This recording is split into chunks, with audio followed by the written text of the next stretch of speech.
oficial mayor del Congreso, a quien doy la bienvenida. César, ¿cómo estás? ¿Qué tal, Raúl? Buenos días o buenas tardes ya. Bueno, las contrataciones de bienes y servicios que ha venido realizando el Congreso en los últimos meses le han abierto un nuevo flanco. ¿Tu primera impresión al conocer estas contrataciones, cuál es? En principio, lo que advierto es que se producen ciclos donde se reproducen los mismos problemas que se vienen constatando en los diferentes períodos constitucionales. Lo que viene ocurriendo ahora con las denuncias sobre las compras también ha ocurrido en periodos pasados, lo cual significa que hay lecciones que, como dice el oficial mayor José Chevasco, debieron haber sido aprendidas, pero no se aprenden. Entonces, la conclusión sería que uno de los problemas en razón de los cuales no se llega a aprender las lecciones es debido al modelo de gestión que tiene el Congreso, porque basándose en la lógica de que los cargos de conducción, tanto a nivel político como a nivel administrativo, se basan en una relación de confianza. Esa lógica importa que no existan los adecuados niveles de estabilidad institucional, de forma que las correcciones que deben hacerse se mantengan y se eviten los riesgos que se vienen advirtiendo cíclica y periódicamente. Ahora, pero hay varios problemas relacionados con lo que estás mencionando, con el modelo de gestión. En primer lugar, efectivamente, hay un tema que tiene que ver con los cargos de confianza y con eh, la capacidad administrativa del Congreso. Pero hay un responsable, porque finalmente el pliego del Congreso recae sobre el presidente. Es decir, ¿no hay un problema de liderazgo que cada cierto tiempo también genera estos problemas?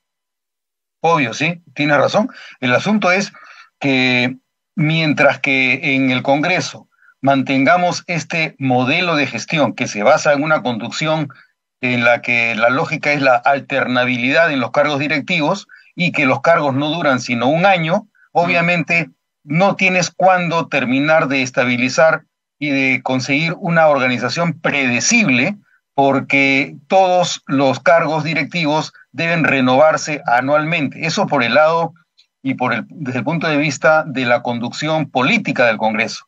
Pero adicionalmente, esta característica afecta también el desempeño a nivel operativo. ¿Por qué? Porque si los cargos directivos en el Congreso se renuevan con periodicidad anual, naturalmente cada año, debido a la ausencia de vigencia del Estatuto del Servicio Parlamentario, los más altos cargos en el Congreso también cambian, porque cambias al oficial mayor, cambias al Claro. director general de administración, cambias al director general parlamentario, y ellos a su vez tienen que hacer cambios en los niveles inferiores. Por lo tanto, los niveles de inestabilidad y de impredecibilidad son altísimos, porque no tienes cuándo determinar qué cosa es lo que se va a hacer y si es que los planes supuestamente estratégicos van a tener los niveles estratégicos y vas a tener objetivos y además indicadores que te permitan reportar los avances en función de una lógica de gestión que perdure en el tiempo. En otras palabras, debería haber una burocracia estable dentro del Parlamento que no cambie con cada una de las mesas directivas. Y la burocracia no solamente debe subsistir en los niveles inferiores, es decir, profesionales, técnicos y auxiliares, debe afectar igualmente a los cargos directivos, de la misma manera que esto ocurre en instituciones de larga trayectoria Claro, institucional, como son las Fuerzas Armadas o el Servicio Diplomático. por supuesto. Ahora, hay un problema adicional que es que los congresistas y por tanto los congresistas que llegan a la presidencia son todos inexpertos. Es decir, como no hay reelección, cada vez que un congresista llega a ser presidente del Congreso tiene que llegar a aprender a ser presidente del Congreso también. Y si proyectamos esta curva de aprendizaje, Raúl, lo que ocurre es que tú por lo menos en cada año los cargos directivos deben aprenderse un tiempo que si lo hacen aceleradamente puede cubrir 4 meses. 4 meses es la tercera parte de un año. Si proyectas la tercera parte de este periodo anual a los 5 años, ¿con cuántos años efectivos de funcionamiento tiene el Congreso con gente que está más o menos enterada de lo que debe hacerse? El problema es Entonces, que de los 5 años, por lo menos una tercera, sino una cuarta parte del tiempo, tienes a gente que está aprendiendo el cargo. Y esto tiene que ver con que los cargos duran anualmente y que se afecta también el nivel de las comisiones y la capacidad que tienen de estudiar los proyectos o de realizar investigaciones o actos de conmemoración como la Comisión del Bicentenario, por ejemplo. Otra reforma no tendría que ver con la relación que tiene el Congreso con la Contraloría. ¿Por qué es una isla el Congreso dentro de todo el aparato estatal frente al control de este órgano fundamental? Bueno, lo más importante es recordar, primero, que así como la Contraloría, la Defensoría del Pueblo, el Tribunal Constitucional, el Banco Central de Reserva, son designados por el Congreso, sea o no con propuesta del presidente de la República. El presidente de la República propone quién debe ser el Contralor y el Congreso, dentro de la terna propuesta, elige a uno de los tres. Entonces, existe un cierto nivel de control por Contraloría de las actividades del Congreso. Y Contraloría puede además intervenir, como ocurrirá ahora probablemente cuando el señor Williams ha solicitado que intervenga para revisar las contrataciones últimas. Eso son actos extraordinarios y excepcionales que pueden colaborar en el sistema de gestión. Lo mismo, el oficial mayor ha señalado que va a haber una reorganización de la Dirección General de Administración, pero todos esos cambios, Raúl, todos esos cambios son accesorios cuando perdemos de vista que lo que hay que cambiar es el modelo, es decir, se necesita que en el Congreso, fuera de los cargos de confianza de los que se abusa, y se abusa desde el año 1988, cuando se comenzó a reconocerle a los congresistas, diputados o senadores la posibilidad de tener una secretaria y un asesor, ahora pueden tener hasta 8 personas. Entonces, este abuso de los cargos de confianza hace que se proyecte esa lógica de funcionamiento al servicio parlamentario. Y en el servicio parlamentario también existe otro tipo de abuso.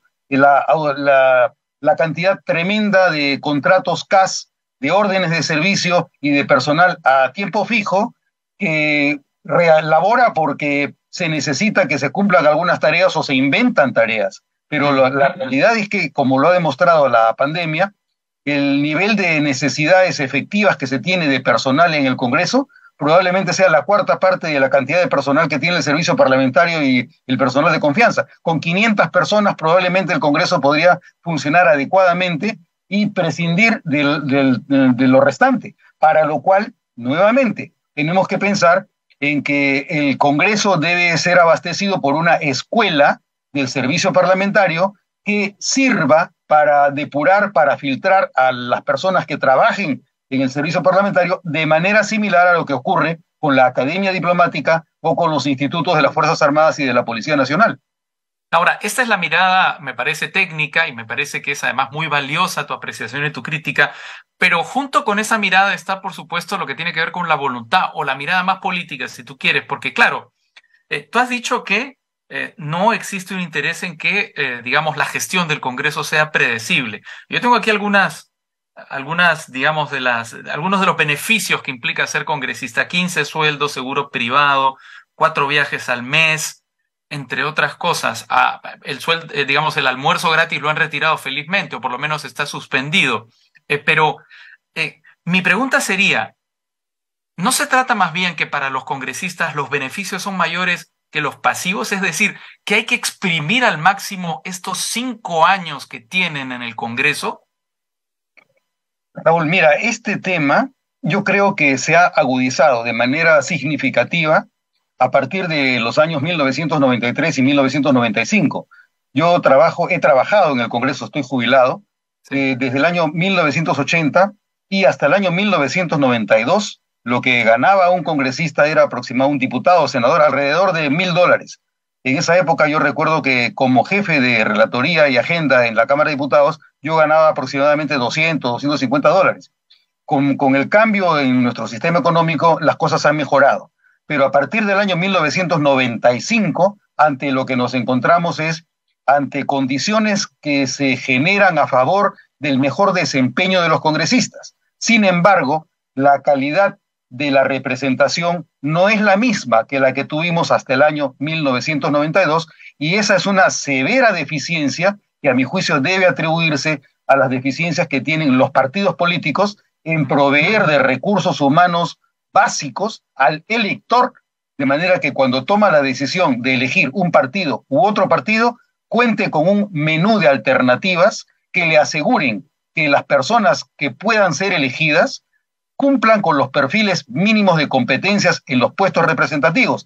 Competencias que pueden ser a nivel cognitivo, como el sistema constitucional, el régimen político, el sistema de adquisiciones en el Estado, pero también a nivel moral, es decir, que sean personas mínimamente probas y sin una trayectoria negativa que afecte su desempeño. El problema está a nivel político en que los partidos políticos no están cumpliendo con la misión política y constitucional que el sistema exige que cumplan para que nuestro sistema funcione y se desempeñe mínimamente a nivel elemental. Ahora, yo personalmente pienso que los cargos públicos tienen que estar bien remunerados. Es un trabajo de muchísima responsabilidad el que tienen los congresistas, los ministros. Ahora, la sensación a la que me refería es a que hay que exprimir al máximo al Estado, algo, digamos, portarse prácticamente como sanguijuelas. Y yo creo que eso se traduce en, digamos, si comparamos los beneficios con lo que le aportan al país, en la enorme desaprobación que está teniendo el Congreso. La sensación es que el pueblo siente, que los ciudadanos sienten que el Congreso no se ha ganado, los congresistas no se han ganado estos 15 sueldos, no se han ganado su seguro, no se han ganado sus 4 viajes al extranjero, no se han, 4 viajes nacionales al mes, no se han ganado este buffet. Y lo que tenemos es el 90% de la población desaprobando al Congreso, con extremos como el sur, donde la aprobación del Congreso es 3. Es decir, en el margen, digamos, estadístico, del error estadístico. ¿Eso se debería calcular también? Claro que sí. Mira, concurro contigo parcialmente en tu apreciación de que existe una lógica suntuaria en el uso de los recursos que el Estado pone a disposición del Congreso. Pero así como estoy de acuerdo en que hay excesos, también es importante subrayar que gran parte del problema que se califica como un problema de desafección o de desaprobación del Congreso tiene que ver con nuestra propia matemática electoral. No se puede desconocer, Raúl, no se puede desconocer que de los casi 25 millones de electores solamente puedan tener representación en el Congreso 42%. Hay 58% de la población que no tiene representación, 30% no va a votar. 20% aproximadamente vota nulo o blanco y aproximadamente el 10% se queda sin representación porque no pasa la valla electoral. Exacto. Y el 42% que sí tiene representación, tú tienes que dividirlo entre 13 bancadas. Entonces, la capacidad que uno tiene de organizar un congreso con 13 bancadas, con mayorías que se arman y se desarman con la velocidad del rayo, porque ni siquiera tienen suficiente coherencia ni disciplina los partidos que están en el Congreso. Entonces, obviamente, hay que analizar el tema de la desaprobación. Si tú haces una encuesta y coincide que estás haciéndole la encuesta a cualquiera de las personas que está dentro del rango de las 58% de personas que no tienen representación, obviamente te van a dar esos resultados, pues. Sí, obviamente. Claro, pero adicionalmente está un tema que solo se podría resolver tomando la medida más impopular, que es ampliando el número de congresistas. Eso, y una cosa bien importante también, que los distritos sean distritos uninominales. Claro. De manera que cada partido se esmere en proponer solamente a una persona por cada distrito, de forma que compitas entre los mejores candidatos de todos los partidos y las personas, cuando gane, sepan que esa persona te representa a ti como circunscripción y no en abstracto con distritos tan grandes como el de Lima, que tiene 35, u otros que puedan tener 9 o 10. En esos casos se diluye la capacidad representativa, fuera de que, como también es cierto, el nivel de relación que existe entre el electorado y la representación es bajo. En comparación con lo que teníamos con la Constitución del año 1979, ha disminuido notablemente. Eso también es otro factor que tendría que revisarse y, lamentablemente, tampoco es un factor popular. Ahora, si tuviéramos distritos chicos y uninominales, como lo estás diciendo tú, y el Congreso pudiese repartir más curules y, por tanto, abarcar más ciudadanos por cada curul, o menos ciudadanos por cada curul, más bien, tendríamos algo más parecido a los Estados Unidos, donde cada ciudadano siente que tiene su congresista, ¿no? Y por tanto le va y le reclama directamente al congresista. Claro, en Estados Unidos y también ocurre fundamentalmente en Inglaterra, ¿no? En el Reino Unido y de alguna forma también se intentó en Italia y se intentó también en Chile, aunque ahí los distritos son combinados. Pero lo ideal sería utilizar una fórmula maximalista. Yo apostaría todo por el distrito uninominal precisamente para fortalecer y para robustecer la calidad del vínculo entre el representante y el representado. Ahora, una pregunta final, y no tiene que ver necesariamente con la situación que está atravesando el Congreso por estas denuncias, sino con lo que ha salido relacionado con Avanza País, estos 465.000 soles para capacitación que han sido cubiertos con fondos públicos, y el local de la empresa que otorgaba la capacitación era una fotocopiadora. ¿Ha hablado José Williams, presidente del Congreso, sobre esto? No conozco lo suficiente el caso como para poderlo afirmar, pero aisladamente podría ser el comentario de que es imperativo que los partidos políticos utilicen el financiamiento que reciben del Estado para capacitación y entrenamiento de sus militantes con el objeto de que se disminuya la brecha actualmente existente entre las competencias que actualmente tienen los congresistas y las que se necesita para que el puesto sea correctamente desempeñado. Ese es un problema. El otro problema es de dónde ha venido ese dinero para destinarlo a capacitación de una empresa que supuestamente debería tener la capacidad de ofrecer un servicio educativo y sin embargo pertenece, no sé, a una pollería, a una sastrería, no tiene ni siquiera reconocimiento formal. Entonces, obviamente esa es una deficiencia y eso tiene que ser objeto de una fiscalización. Al efecto, hay dos instancias en el Congreso encargadas de esa materia. Una, sí, y la otra es la Oficina de Planeamiento y Presupuesto, que es la responsable de verificar la calidad del gasto público. Si no hay partida presupuestal para una materia determinada, presupuesto tiene la obligación de denegar el uso de ese dinero. Entonces, no sé, habría que ver qué cosa es lo que ha ocurrido y si es que ese dinero efectivamente es dinero del Congreso o es el dinero de financiamiento público que se le asigna a los partidos políticos. Como te decía, justamente se ha pronunciado el congresista Williams, presidente del Congreso, sobre este tema. Lo escuchamos un segundo. Un emprendedor de venta de zapatillas. Ya, fíjese, los parlamentarios, o sea, la bancada de Avanza País no tiene injerencia en asuntos de carácter administrativo del partido político Avanza País. No estamos en el SEM, no somos parte de esa información, la desconocemos y nuestra portavoz ya hizo el día de anteayer, ya hizo un comunicado al respecto. Muy bien, esas fueron las declaraciones del presidente del Congreso. No sé si quieres añadir algo sobre estas declaraciones, César.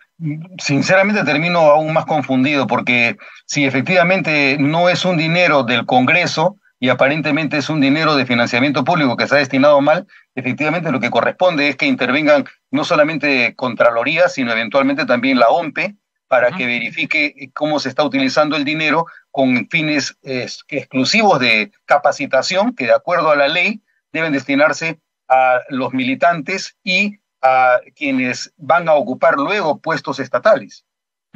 Muy bien, de acuerdo. César Delgado Guembes, ex oficial mayor del Congreso. Como siempre, un gusto conversar contigo. Un gusto también, Raúl. Un abrazo. Hasta luego. Hasta pronto. Muy bien, y vamos a cambiar de tema para hablar de